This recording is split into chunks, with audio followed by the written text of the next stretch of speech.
So మరి BJP కూడా బలపడతా ఉండదు రాష్ట్రంలో, మేము వస్తామని చెప్తున్నారు కదా. బండి సంజయ్ ఇప్పుడు ప్రజా యాత్ర కూడా చేస్తున్నారు. సో దానిపైన సుక్కరామయ్య గారు ఏం మాట్లాడారు, సుక్క నరసింహ గారు? ఇప్పుడు నేను ఒకటి ఏమంటున్నా, బండి సంజయ్ గురించి అంటే నేను మంచిగా చెప్తాను.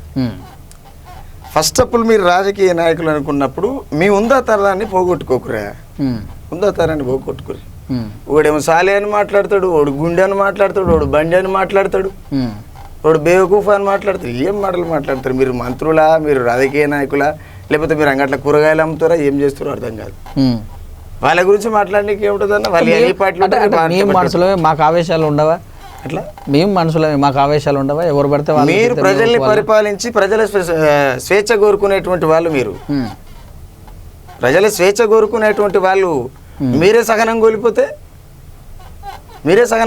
ఎట్లా? ఇంట్లో స్కూల్లో పంతులు బాగలేకపోతే విద్యార్థి ఫెయిల్ అవుతాడన్న.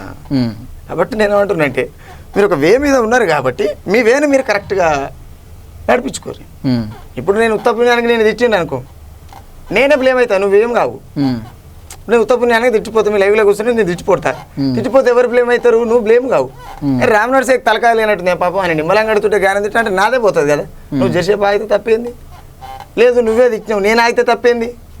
అంటే నేనేమంటున్నా, సమకూలమైనటువంటి వాదనలు చేసుకోవాలి, ఏదున్నా సమకూలంగా ఉండాలి అనేది నా ఒపీనియన్. అంటే అందులో కూడా లాజిక్ ఉందేమో వెళ్ళన్నా, అంటే వైరల్ అవుతందుకు ఓ 4-5 మాటలు తిట్టుకుంటే కానీ. నేను ఇంకోటన్నా, మీరు ఇప్పుడు బీజేపీ అని అడుగుతున్నారు కాబట్టి చెప్తున్నా. జై శ్రీరామ్ అంటేనే ఓట్లు ఏం పడాయి, జై హింద్ అంటేనే ఓట్లు ఏం పడాయి. ప్రజలు ఎవరికి ఏ టైంలో వేయాలని వేస్తుంటారు.